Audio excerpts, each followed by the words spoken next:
नमस्कार दोस्तों, हम स्टैटिस्टिक्स पढ़ रहे थे। हमने समांतर माध्य पढ़ लिया, हमने आपका मीडियन पढ़ लिया, माध्यिका हमने पढ़ लिया। आज हम बहुलक के बारे में बात करेंगे, फिर उसके बाद गुणोत्तर माध्य, हरात्मक माध्य, मानक विचलन, इस प्रकार चतुर्थक विचलन, इस प्रकार वो चीज़ें हैं जो आगे स्टेप बाय स्टेप अपनी चलती रहेंगी और 2-3 क्लास के अंदर ये पूरा टॉपिक हम कंप्लीट कर लेंगे। लगभग 5-6 क्लास के अंदर ये स्टैटिस्टिक आपका कंप्लीट हो जाएगा और 2 क्वेश्चन एग्जाम के अंदर बनते हैं स्टैटिस्टिक टॉपिक से, यानी और बहुत आसान क्वेश्चन आएंगे। एक तो बहुत आसान आएगा, एक तो आपका समांतर माध्य, बहुलक, माध्यिका, इनमें से ही पूछ लिया जाएगा। और एक क्वेश्चन जो आगे हम पढ़ेंगे अपकिरण के माप, उनके अंदर एक क्वेश्चन पूछा जाएगा। तो यानी चलिए स्टार्ट करते हैं। सबसे पहला टॉपिक आज अपना है बहुलक, मोड। बहुलक या कहें मोड, क्या होता है बहुलक? यानी कोई भी प्रेक्षण सारणी है, उसके अंदर जो प्रेक्षण है, हम बात करें हैं प्रेक्षण की, तो जो प्रेक्षण है यानी ऐसा प्रेक्षण जिसकी बारंबारता सबसे अधिक हो, वह क्या कहलाता है? यानी प्रेक्षण सारणी के अंदर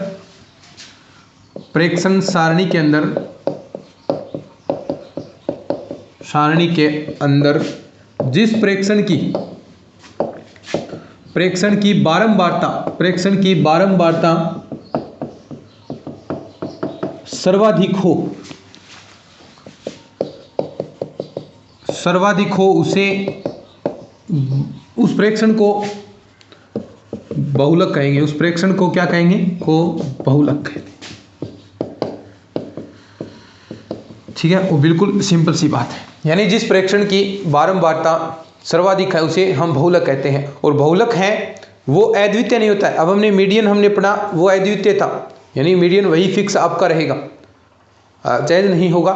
लेकिन बहुलक है वो एक से अधिक भी हो सकते हैं, 2 या 2 से अधिक हो सकते हैं, 1 या 1 से अधिक हो सकते हैं, कितने भी बहुलक हो सकते हैं। देखिए ये आप बात लिख सकते हैं। अभी मैं एग्जाम्पल से बताऊंगा। तो बहुलक अद्वितीय नहीं होता है, बहुलक अद्वितीय नहीं होता। इसके मान 1 या 1 से अधिक हो सकते हैं, 1 या 1 से अधिक। जैसे हम बात करें क्वेश्चन की, पहला एक एग्जांपल मान लीजिए मैंने इस प्रकार आपको दे रखा है 4 3 2 4 आपका 1, फिर 4 हमने बात कर ली, 5 6 और 4 और आपका 3। अब देखिए, और एक आगे वो प्रेक्षण दे दीजिए। अब ध्यान से देखेंगे तो ये इसमें आपको बहुलक बताना है, भी बहुलक कौन सा होगा, कौन सा प्रेक्षण बहुलक होगा। तो यहाँ पर मैंने बात की भी, जो भी प्रेक्षण है जितनी ज़्यादा बार आया है, सबसे ज़्यादा अधिक बार आया है, वही क्या होगा? बहुलक होगा। अब यहाँ पर अगर हम देखें तो 4 कितनी बार आया है? 1 2 3 4 4 बार आया है। और कोई सा भी प्रेक्षण ऐसा नहीं है जो इसके मुकाबले आया। तो यानी सर्वाधिक 4 आया है 4 बार, तो ये 4 क्या हो जाएगा? इसका बहुलक हो जाएगा। वहीं अगर हम बात करें ऐसे एग्जाम्पल की, आप क्वेश्चन भी कर सकते हैं। क्वेश्चन में लिखा हूं, देखिए अगर हम बात करें क्वेश्चन की,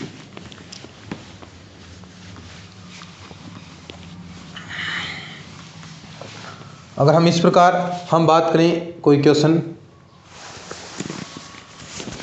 जैसे आपको दे दिया, इस प्रकार क्वेश्चन दिया है कोई 3 5 3 6 3 2 1 0 2 4 2।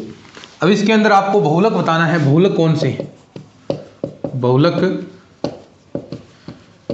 ऑप्शन आपको जैसे दे दिया 3, दूसरा ऑप्शन दे दिया 2, तीसरा दे दिया 2 और 3 और चौथा कोई नहीं। ये क्वेश्चन है, ठीक। तो देखिए इसके अंदर क्या होगा। सबसे पहला काम आपको देखना है कि कौन कौन सबसे ज़्यादा बारंबारता किस प्रेक्षण की है। तो देखिए 3 1 2 3 बार आया है, और तो कोई ऐसा नहीं है। और 2 देखें 2 2 2, यानी 2 भी 3 बार आया है। तो यानी दोनों ये 3 बार आए हैं, और इसके मुकाबले कोई और है नहीं। कोई 1 बार आया है, कोई 2 बार आया है, ये 3 बार आए हैं। तो ये 2 और 3 दोनों ही क्या हो जाएंगे? बहुलक हो जाएंगे। तो बहुलक अद्वितीय नहीं होते हैं, यानी बहुलक एक से अधिक हो सकते हैं। और यहाँ पर आपने देख भी लिया भी एक से अधिक हो सकते हैं, भी कोई फिक्स नहीं है, अभी दो ही होगा, एक ही होगा बहुलक, अद्वितीय नहीं होता है। जब 3 है तो एक 3 रहेगा, तो 2 भी हो सकता है। अब मान लीजिए यहाँ पर 6 भी 3 बार आ जाता है, तो 2 एंड 3 एंड 6 ये तीनों हो जाते हैं बहुलक। तो कितने भी हो सकते हैं, जिसकी सबसे ज़्यादा बारंबारता है वही प्रेक्षण क्या होगा, बहुलक होगा। तो कितने ही हो सकते हैं, ठीक है। अब देखिए, अब आपको अगर ये तो व्यक्तिगत श्रेणी होगी, अब एक सतत श्रेणी आपको दी जाए, एक क्वेश्चन और हम करते हैं, निम्न बंटन सारणी का बहुलक, फिर सतत श्रेणी के बारे में बात करेंगे। निम्न बंटन सारणी का बहुलक, देखो इस प्रकार आपको सारणी दी गई है, एक्स और एफ 2 5 9 2 5 9 8 11 और 18, ठीक है। और इसके बारंबारता दी हैं 3 4 3 5 3 2। और इसका आपको पूछा है भी इसका बहुलक क्या होगा, ये बताइए। इसका बहुलक आपसे पूछा है भी बहुलक कितना होगा इसका, ये बंटन सारणी है। तो सबसे पहला काम क्या करेंगे, जो प्रेक्षण सर्वाधिक बार आया है उस प्रेक्षण को देखेंगे। ये तो बारंबारता दे दी, ये प्रेक्षण दिए हैं भी कौन सा प्रेक्षण कितनी बार आया है, तो इसके अंदर सर्वाधिक प्रेक्षण कौन सा है, सर्वाधिक प्रेक्षण देखें तो 5 बार बारंबारता है, किसकी है, 8 की, 5 है और 8 प्रेक्षण है और 5 बार आया है सर्वाधिक। तो जो प्रेक्षण होगा वही क्या होता है, बहुलक। तो ये 8 क्या हो जाएगा, इसके अंदर बहुलक हो जाएगा, यानी मोड हो जाएगा इसका, ठीक है। अब देखिए, अगर सतत श्रेणी आपको दी जाए वर्गीकरण के रूप में, यानी वर्ग अंतराल के रूप में 0 से 5 5 से 10 इस प्रकार जो सतत श्रेणी दी जाए, तो उसमें फॉर्मूले के तहत जैसे हमने माध्यिका निकाली थी, उसके अंदर L + n/2 - c upon f × h, इस फॉर्मूले से हमने माध्यिका भी ज्ञात की थी।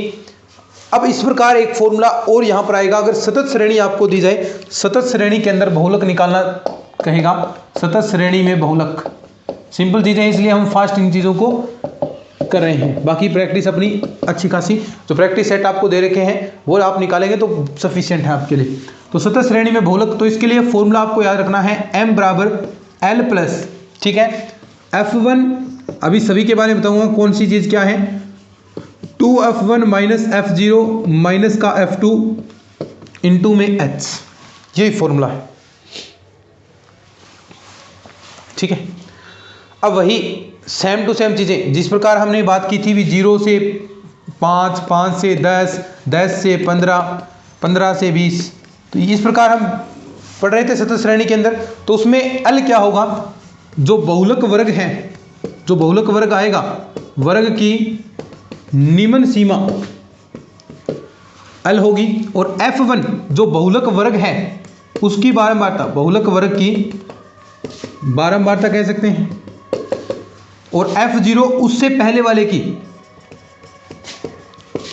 उससे पहले वाला, ये चीजें हमने पढ़ी हुई हैं। F2 उससे भी, देखो F0 अब इसके बाद वाला, F1 के बाद वाला,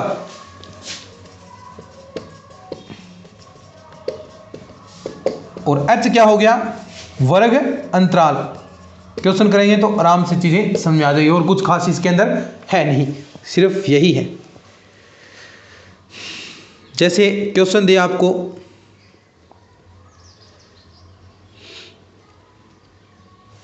ठीक है, क्वेश्चन देखिए इस प्रकार देगा, फॉर्मूला याद हो गया ना, फॉर्मूला कुछ नहीं है, L + f1 - f0 upon 2f1 - f0 - f2 into h, ऐसे याद करना है, और 2-4 बार याद करेंगे तो ये याद भी हो जाएगा। अब एक क्वेश्चन देखिए इसमें, ये क्योंकि ये सिंपल चीज़ें हैं इसलिए इसमें इतना हम टाइम नहीं लगा रहे हैं,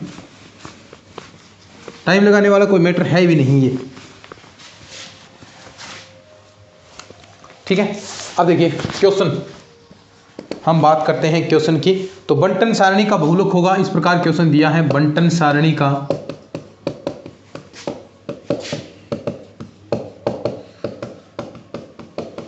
ये दिया है आपको, और सारणी दी है इस प्रकार, वर्ग दे दिया आपको, और ये दे दिया आपकी फ्रीक्वेंसी, और यहाँ दिया है 0 से 10 10 से 20 20 से 30 30 से 40 20 से 30 30 से 40 और 40 से 50, और आपको फ्रीक्वेंसी दे रखी है, बारंबारता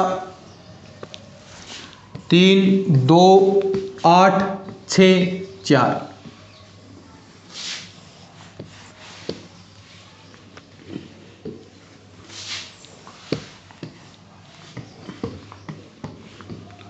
ठीक है, और इसमें पूछा है आपको 20 का बहुलक क्या होगा, ये पूछा है। तो बता देंगे कैसे।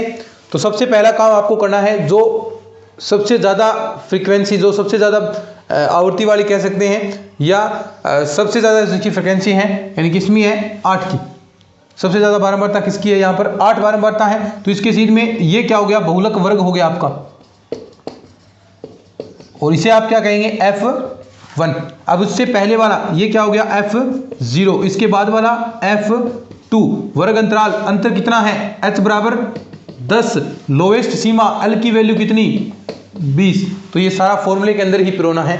फॉर्मूला क्या था आपका, बताएं। m बराबर क्या था, L प्लस, बताएं, F1 माइनस का F0 upon 2F1 minus F0 minus F2 into में h। सारी वैल्यूज यहां रख देंगे। L की वैल्यू कितनी, 20, प्लस F1 कितना, 8 माइनस का F0 2 अपॉन में 2F1 यानी 16 माइनस का F0 2 और माइनस का 6 इंटू में h का वैल्यू 10। अब सारे सोल्व कर दो। देखिए 8 में से 2 घटाएंगे 6 बचा, नीचे कितना बचेगा, देखो 16 में से 8 घटेगा, 16 में से 8 घटेगा तो 8 ही बचेगा। तो 6/8 20 प्लस 6/8 इंटू 10 यही आएगा। इसको काटेंगे तो हम 3/4 30/4। 30/4 का मतलब क्या हो गया, 4 से भाग देंगे तो 7 बार जाएगा, 7 4 चौके 4 7 28 और फिर 2 बचा तो 7.5। इसका रिजल्ट आ गया 7.5 और प्लस 20 है, तो 20 प्लस 7.5 कितना आ गया, 27.5। ये किसकी वैल्यू आ गई, बहुलक की वैल्यू आ गई। ठीक है, बस ये फॉर्मूला याद रखना है और इसके अंदर कोई भी खास बात नहीं है इसके। अब एक चीज़ आती है, बहुलक, समांतर माध्य और माध्यिका में क्या संबंध होता है, और क्वेश्चन भी इसमें बनते हैं, उसके बारे में हम बात करेंगे। इसको लिख लीजिए आप, माध्यिका व बहुलक में संबंध। तब तक मैं थोड़ी इसके अंदर शाई डाल लेता हूँ। लिखो आप, बहुलक माध्यिका में संबंध।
ठीक है, चलिए अब आगे बढ़ते हैं अपन।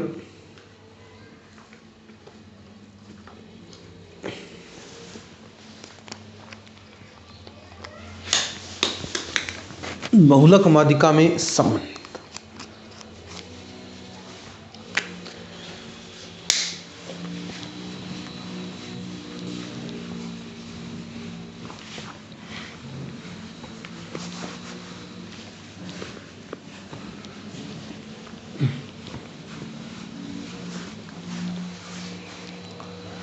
बहुलक माध्यिका तथा माध्य में संबंध, और इंपॉर्टेंट है, सीधा फॉर्मूला पूछा जाता है भाई। 3-4 प्रकार के ये फॉर्मूले बनते हैं और एक अगर आपको याद है तो सारे फॉर्मूले आपके सही हो जाएंगे। बहुलक माध्यिका और माध्य में संबंध तो क्या होता है, देखिए बहुलक बराबर 3 माध्यिका माइनस 2 माध्य किस प्रकार लिखेंगे? इसे z द्वारा, बहुलक को z द्वारा व्यक्त किया जाता है, तो 3m माइनस का 2x बार, ये इसका फॉर्मूला हो गया। ये क्या हो गया? फॉर्मूला। और ये हमेशा इंपॉर्टेंट है, ये मोस्ट इंपॉर्टेंट फॉर्मूला है ये।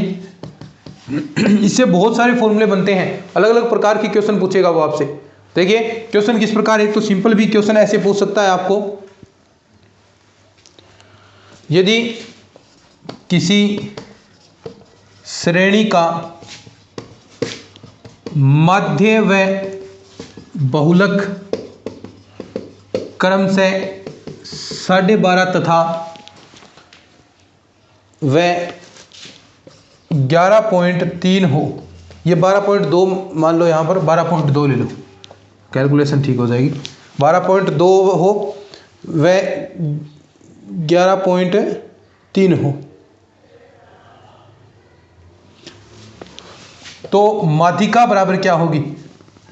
तो माध्यिका बराबर क्या?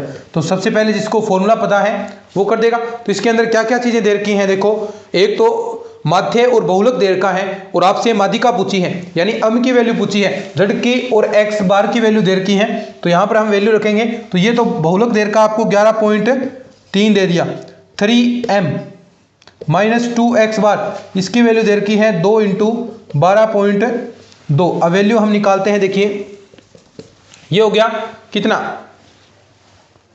24। ये वैल्यू आपकी इधर आएगी, प्लस की हो जाएगी, तो 11.3 प्लस का 24.4, ठीक है, और बराबर हो गया 3m। और यहां से देखिए इसको ऐड करेंगे तो ये हो गया 35.8, 35.8 आपका हो जाएगा, 35.7, 4 और 3 7, और अपॉन में 3 का हम भाग देंगे तो m की वैल्यू आपके पास आ जाएगी। और m की वैल्यू इस प्रकार आप भाग देकर निकालेंगे, तो 3 एक बार चला गया, फिर एक बार, तो 11.9 के आसपास ये वैल्यू आ जाएगी। तो इस प्रकार आपको माध्यिका ज्ञात करनी। तो ये तीनों के बीच में संबंध आपको दे रखे हैं, माध्यिका, बहुलक और माध्य के बीच में रिलेशन इस प्रकार आपको देगा। ठीक है, क्वेश्चन लिखिए, फिर आगे और क्वेश्चन अपन करते हैं।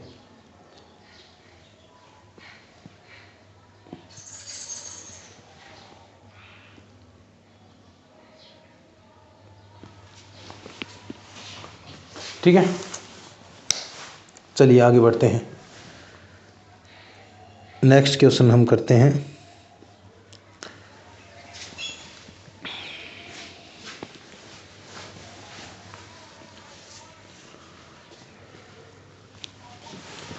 देखिए आगे क्वेश्चन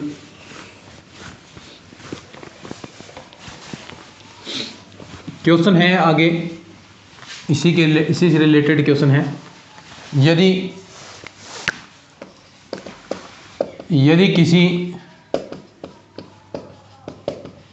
श्रेणी की माध्यिका व माध्य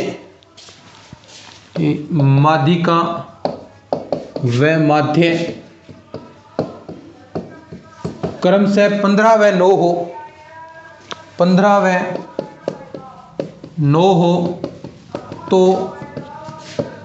बहुलक बराबर क्या? यानी इस बार बहुलक निकालना है, यानी z बराबर 3m माइनस 2x बार आपको दे रखा है। z 3m की वैल्यू, माध्यिका की वैल्यू कितनी है?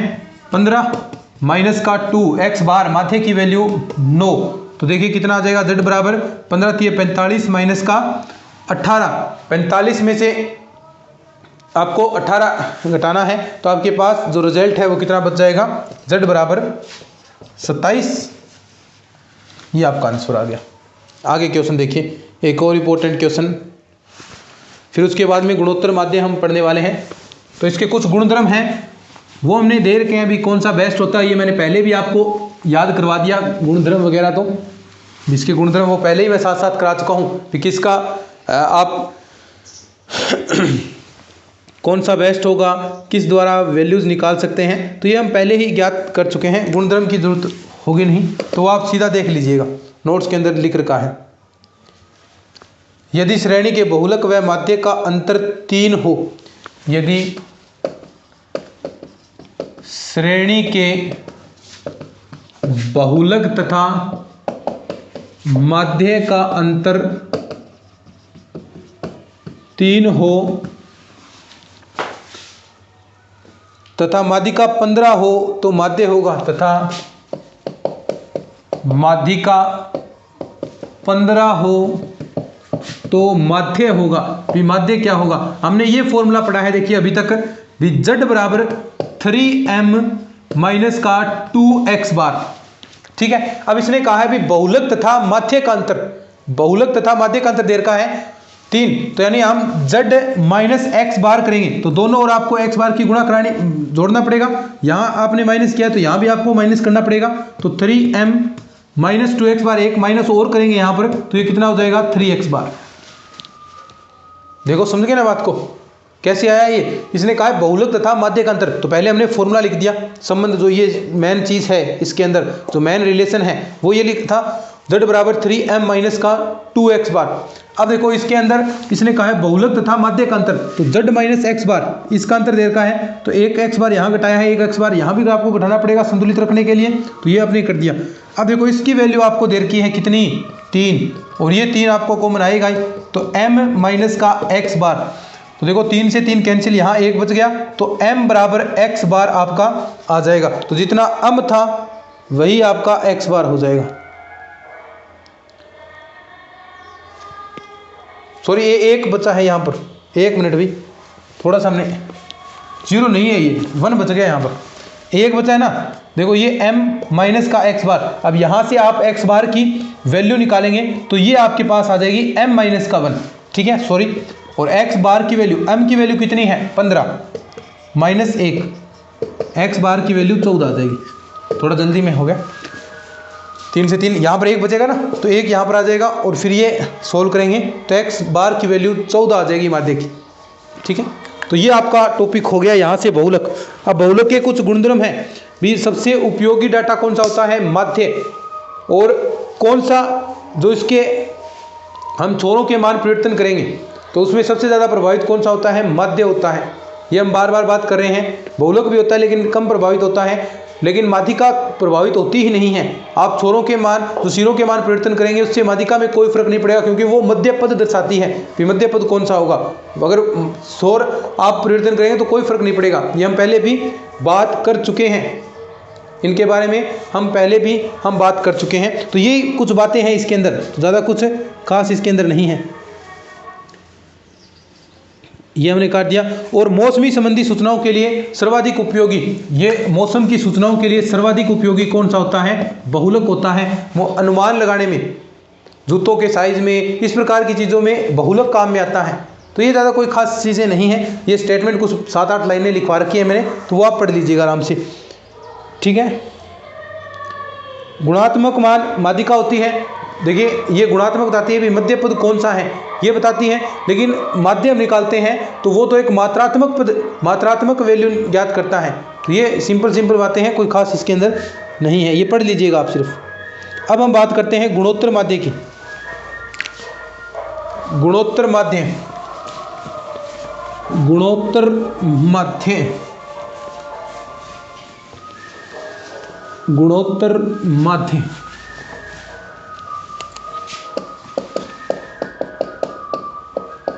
ये भी सिंपल सा ही है, जी से व्यक्त करते हैं। अब देखो मान लीजिए यदि श्रेणी आपको दी है इस प्रकार A1, A2, A3 और AN तक गुणोत्तर श्रेणी आपको दे रखी है, और पूछा है इसका गुणोत्तर माध्य क्या होगा, तो G बराबर क्या होगा, इन सभी का गुणा, इनटू में चीजें चलती जाएंगी।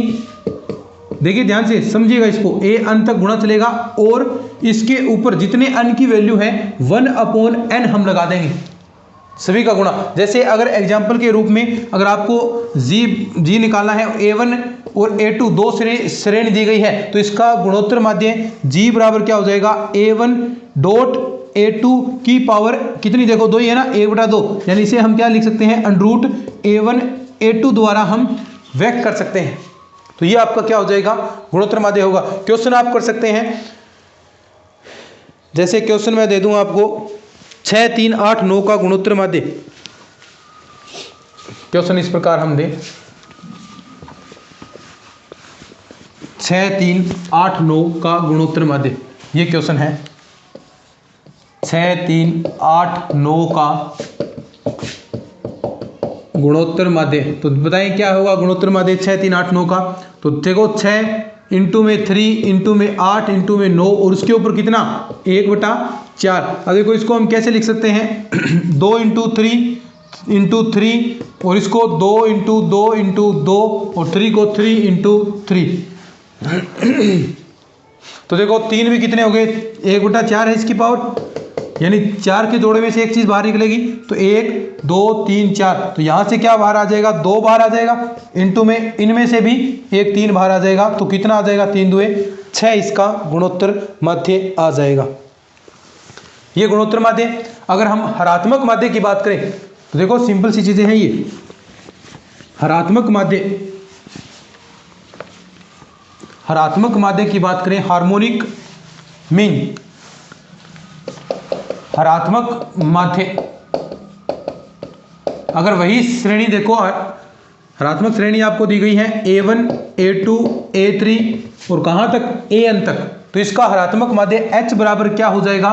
इसे सबसे पहले 1 के रूप में करना है, 1/A1 plus 1/A2 plus 1/A3।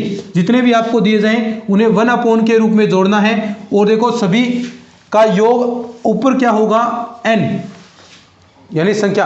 अब देखो ये उल्टा किसका हो गया, ये उल्टा समांतर माध्य का हो गया। तो यानी आप कह सकते हैं कि जो आपका H है वो किसके बराबर होगा, देखो उल्टा हो गया, H बराबर 1/AM कह सकते हैं, या AM बराबर 1/H आप कह सकते हैं। तो ये आपका हरात्मक माध्य का फॉर्मूला हो गया। सिंपल सी बातें, कोई ज़्यादा खास इसके अंदर नहीं है, थोड़ा इंपॉर्टेंट है, देख लेना। हरात्मक माध्य का ये हो गया। गुणोत्तर माध्य का क्या, जितनी भी वैल्यू दे रखी है उनको गुणा में कीजिए और जितने भी संख्या है n है तो 1/n ऊपर पावर लगा दीजिए। जैसे 2 वैल्यू थी तो 1/2 लगा दिया, 3 थी तो 1/3 लगा दिया, 4 थी तो 1/4 हमने लगा दिया। और ऐसा ही इसमें क्या करना है 1 के रूप में करना है। जैसे एक क्वेश्चन मैं आपको करवाता हूं, इसका क्वेश्चन हम एक थोड़ा सा स्टेटमेंट और कर लेते हैं गुणोत्तर माध्य और निकाल कर भी। अगर श्रेणी आपको दे रखी है, थोड़े से गुणोत्तर माध्य के रिलेशन और हम पढ़ लेते हैं, फिर उसके बाद 1-2 क्वेश्चन इसके करेंगे अपन। ये सिंपल सी चीजें हैं। अब उसके बाद जो चीजें आएंगी वो इंपॉर्टेंट होंगी बहुत ज़्यादा, तो वो हम बिल्कुल आराम से आपके लिए नई भी चीज़ें होंगी, ये आपने बार बार पढ़ रखी हैं। तो इसमें हमने थोड़ा सा इसको स्पीडली खींचा है, थोड़ी सी मैंने स्पीड अधिक रखी है, क्योंकि ये चीज़ें नॉर्मल है आपके लिए। सिर्फ फॉर्मूले ही इनके अंदर याद रखने हैं और फॉर्मूले बार बार लिखेंगे तो आपको याद हो जाएंगे।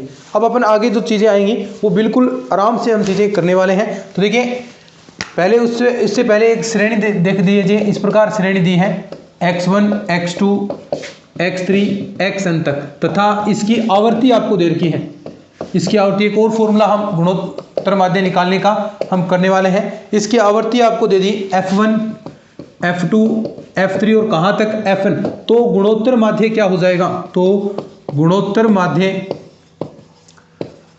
g बराबर क्या हो जाएगा, g बराबर, या ये अब log की फॉर्म में हम कन्वर्ट करेंगे तो इसे log के रूप में हम व्यक्त करते हैं। तो log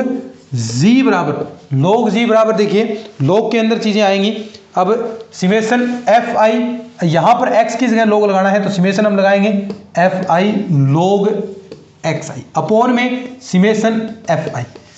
देखो ये गुणोत्तर माध्य आ गया आपका, ये log के रूप में कन्वर्ट हो। बस ये फॉर्मूला याद रखना है, सिमेशन fi। जैसे हम निकालते हैं ना इंटरेक्शन की, आपस में समांतर माध्य निकालते हैं, गुणा करा के अपॉन में इनका योग, वही चीज़ है। ये log के रूप में निकालेंगे तो गुणोत्तर माध्य निकल जाएगा। ठीक है, सीधा करते हैं तो समांतर माध्य निकलता है, और log के रूप में करेंगे तो गुणोत्तर माध्य आपका प्राप्त होगा। और यदि एक और चीज़, अगर इसका हमें संयुक्त माध्य निकालना हो गुणोत्तर माध्य का, संयुक्त गुणोत्तर माध्य अगर आपको निकालना हो, मान लीजिए यदि n1 पदों की श्रेणी है, पहली श्रेणी, उसका जो गुणोत्तर माध्य है आपको gm दे दिया, ठीक है, का गुणोत्तर माध्य g1 मान लीजिए, तथा n2 पदों की श्रेणी का गुणोत्तर माध्य g2 दे दिया।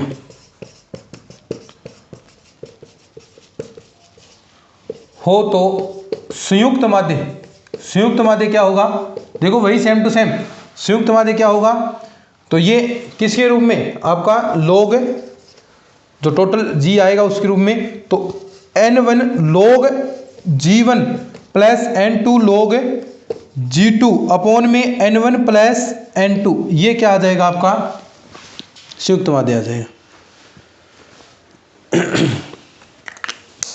ठीक है, ये आपका फॉर्मूला हो गया। तो ये आपका भाई पूरा कंप्लीट हो गया। इसके बाद अपने विक्षेपण की माप या अपकिरण के माप आपका टॉपिक आएगा और उसे हम बिल्कुल आराम आराम से करने वाले हैं, क्योंकि वो आपने पहले नहीं पढ़ा है। अब पहले पिछले साल जिसने तैयारी की है तो उनसे पढ़ा होगा, लेकिन जो नए स्टूडेंट्स हैं इस प्रकार कह रहा हूँ भी ज़्यादा उसका यूज़ आपके बीच में नहीं हुआ है। स्टेटिस्टिक्स जो मैन सांख्यिकी अब उसका विस्तार होने वाला है। ये चीज़ें हम बार बार पढ़ते आए हैं, तो ये चीज़ें सिंपल थी, तो इसलिए मैंने इनको सिंपल तरीके से ही आपको पढ़ाया है और ऐसे ही इसके अंदर क्वेश्चन पूछे जाने वाले हैं। तो ज़्यादा इसमें आपको टेंशन लेने की जरूरत नहीं है, सिर्फ फॉर्मूले आप याद रखेंगे तो आपका काम चल जाएगा। लेकिन आगे जो चीज़ें आएंगी वो थोड़ी इंपॉर्टेंट होंगी। चतुर्थक विचलन आपका आएगा, दशमक आएगा, इस प्रकार की चीज़ें आपको मिलेगी, स्टैंडर्ड मानक विचलन आएगा। तो इस प्रकार चीज़ें जो आएंगी वो आपके लिए महत्वपूर्ण होने वाले हैं। तो चलिए आज के इस लेक्चर में इतना ही। इन क्लासेस को शेयर जरूर कीजिएगा। नोट्स और आपने अगर जो प्रैक्टिस क्वेश्चन नहीं लिए हैं तो जो व्हाट्सअप नंबर आपको दिए गए हैं उन पर संपर्क करके आप अपने नोट्स और व्हाट्सअप जरूर लीजिएगा, आपके लिए बहुत हेल्पफुल वो होने वाले हैं। तो चलिए आज की इस वीडियो में इतना ही, धन्यवाद।